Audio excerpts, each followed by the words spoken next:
بسم الله الرحمن الرحيم إن الحمد لله رب العالمين والصلاة والسلام على محمد وعلى آله وأصحابه أجمعين أما بعد عن أبي هريرة رضي الله تعالى عنه قال رسول الله صلى الله عليه وسلم آية المنافق ثلاث إذا حدث كذب وإذا وعد أخلف وإذا اؤتمن خان۔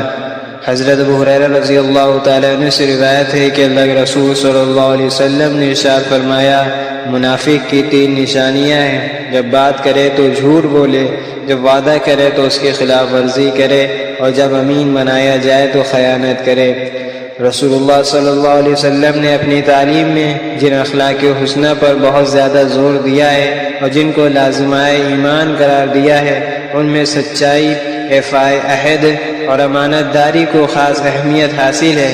اس کے برعکس جھوٹ، عہد شکنی اور خیانت کو بدترین گناہوں میں شمار کیا گیا ہے۔ ہر سلیم الفطر انسان کو ان عادتوں سے گھن آتی ہے۔ اس حدیث میں بھی ان کو نفاق کی نشانیاں بتایا گیا ہے۔ حقیقی اور اصلی نفاق انسان کے جس بدترین حالت کا نام ہے، وہ تو یہ ہے کہ آدمی نے دل سے تو اسلام نہ قبول کیا ہو، لیکن کسی وجہ سے اپنے کو مومن و مسلم ظاہر کرتا ہو۔ یہ نفاق دراصل بدترین اور ذلیل ترین قسم کا کفر ہے، اور انہی منافقین کے بارے میں قرآن مجید میں فرمایا گیا ہے، ان المنافقین فی الدرک الاسفل من النار، کہ ضرور بالضرور یہ منافقین دوزخ کے سب سے نچلے حصے میں ڈالے جائیں گے۔ لیکن بعض بری عادتیں اور بدخصلتیں بھی ایسی ہیں جن میں خاص طور پر جھوٹ، عہد شکنی اور خیانت ہے کہ ان کو منافقین سے خاص نسبت ہے اور مناسبت ہے، اور وہ دراصل انہی کی عادتیں اور خصلتیں ہیں۔ کسی صاحب ایمان پر ان کی پرچھائی بھی نہیں پڑنی چاہیے۔ اب اگر کسی مسلمان میں ان میں سے کوئی عادت ہو تو یہ سمجھا جائے گا کہ اس میں یہ منافقانہ عادت ہے۔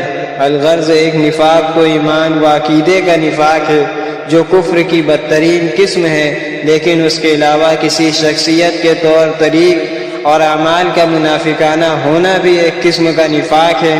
اور ایک مسلمان کے لیے جس طرح یہ ضروری ہے کہ وہ کفر اور شرک اور اعتقادی نفاق کی نجاست سے بچے، اسی طرح بھی ضروری ہے کہ منافقانہ سیرت، منافقانہ کردار، عمل کی گندگی سے بھی اپنے کو محفوظ رکھے۔ اللہ تعالیٰ ان منافقانہ خصلتوں سے ہماری حفاظت فرمائے، آمین۔